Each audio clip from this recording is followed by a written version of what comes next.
The negative effects of urbanization. Although urbanization was great, there were also some negative factors that tied along with it. Firstly, housing. With the rise of new cities, there was an increase in jobs. Immigrants from all over were coming to settle and get jobs. With a huge population increase, many living areas had to be constructed. However, these areas would not pass an inspection check in today's world. They were small and cramped, unsanitary, and risky. Immigrants lived in slums, ghettos, and tenements. These places were very cramped, and they typically only had one bedroom, a living area, and a kitchen. And depending on where this tenement was, some had the luxury of communal bathrooms. There were many rats, and those rats most likely carried diseases and transferred them to the people living in that tenement. Tenements were poorly maintained and very unsanitary. Another negative effect was work. In factories, injury and death was common. There were no safety regulations or rules. Because of this, it was hard for workers to blame the factory owners and sue them for any injuries. Most workers were held responsible for being negligent and were not compensated. Workers breathed in toxic fumes and sawdust, which would affect their lungs. Child labor was also an issue. 1 out of 3 school-aged children worked full-time jobs. The typical worker worked 60 hours a week for a salary of 10 cents an hour, making the worker's weekly paycheck be only $6. Also, most workers were illiterate and couldn't read instructions on the machines, increasing their risk of injury. The courts did nothing to stop what was going on. Another issue was health. New York, being one of the most populated cities of this time, had major health risks. Immigrants and travelers from all over brought disease to the city, and it spread fast. These diseases ranged from smallpox, typhoid, malaria, yellow fever, cholera, and tuberculosis. For example, cholera was never a problem in New York until the overseas shipment of goods and persons between Asia and New York drastically increased. The poor living conditions were also a main cause of disease. The streets were soiled and the sewers polluted. In housing, lack of good ventilation helped spread disease. The use of outhouses also was a major spread of disease. They were poorly maintained and covered in filth. Many people who were very poor didn't have the luxury of an outhouse and had to dig a small trench into the ground outside of their house. Waste was rarely removed and often flowed into the streets of the city, helping the rapid spread of disease. Children, especially newborns, died easily. Many people adopted a sense of fatalism and tried to have many kids so that at least one could keep the family name. Also, working conditions were not all that sanitary. And lastly, political machines.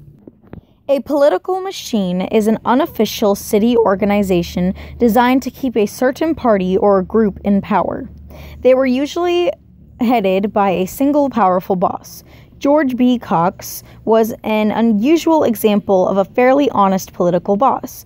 William Marcy Tweed was one of the most notorious bosses. He controlled Tammany Hall, a political club that ran New York City's Democratic parties. A major source of income for these machines was the graft, which was the illegal use of political influence for personal gain. They would pay off businessmen to vote for them, and also they paid off the police to turn their cheek. And that concludes the negative effects of urbanization. The positive effects of urbanization. During the Gilded Age, many new technologies came about, one of which was the growth of public schools.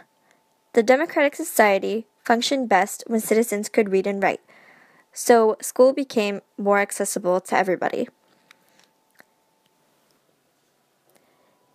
It seemed like a necessary step towards economic and social success and lead to the expansion of education.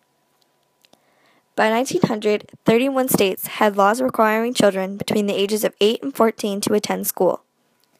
The development of a higher education also began to expand.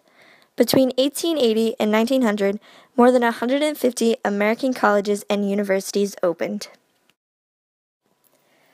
Another positive effect of urbanization was new technologies. In September 1882, electric power was invented by Thomas Edison. He opened the first direct current electric power station on Pearl Street in Manhattan, and within 5 years, 120 more Edison power stations opened across the United States, delivering electricity to customers and dominating the energy market. Another new discovery was time zones. Railroad companies standardized time and carved America into 4 time zones used to this day. Until now, local sun time was used as people traveled from place to place, but railroads needed a uniform clock to create departure and arrival schedules. Next was the introduction of the skyscraper in 1885. Architects and builders perfected the use of the load-bearing steel skeleton in the construction of the prototypical skyscraper, a 10-story home insurance building in Chicago. The Gilded Age also brought along the invention of water and sewage systems. While not common everywhere in America, these systems were used as a cleaner and safer way of life. Less disease and cleaner water was produced because of this. The last positive effect of urbanization was its cultural benefits. These benefits came from the production of museums, theaters, parks, and libraries. There were 2 main types of philosophies that were followed throughout the Gilded Ages: social Darwinism and the Puritan work ethic. Puritan work ethic, also known as a Protestant work ethic, or the American dream to others, emphasizes hard work, a frugal attitude, and becoming prosperous. Those who took part in this work ethic believed that working hard and making sacrifices would lead to luxuries, prosperity, and the improvement of your character.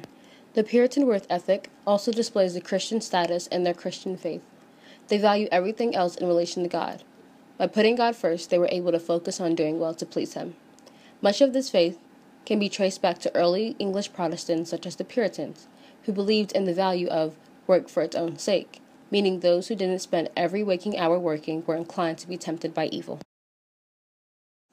Social Darwinism, also known as survival of the fittest, was the most leading philosophy during the mid-1800s. Social Darwinism originally derived from Charles Darwin's theory of evolution, which stated that all animal life had evolved by a process of natural selection, a process in which only the fittest survived to reproduce. When Charles Darwin took to his death, Herbert Spencer and William Graham Sumner prompted the philosophy known as social Darwinism, which would end up being applied to all aspects of human life during this time. The term social Darwinism stated that the strongest and the fittest would survive and flourish in society, while the weak and unfit should be allowed to die. When applied to society and economics, it stated that the rich, who represented the natural evolution of mankind's best quality, would thrive and continue to become successful, while the poor, who represented evolutionary's dead end, would struggle to survive. The idea of government interventions such as welfare, public education, and government health care, helping the weak and poor humans survive, didn't seem natural in a social Darwinism economy. Social Darwinists believed that the society as a whole would benefit from the success of the fit and the weeding out of the unfit.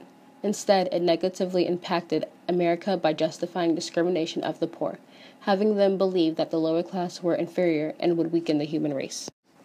Social Darwinism was applied to businesses as well. The stronger businesses survived and the weaker ones died off from the competition. Thus, monopolization was justified. Businessmen saw their own success in business as a result of the laws of nature. Businesses destroyed in competition and men unable to support their family were considered unfit.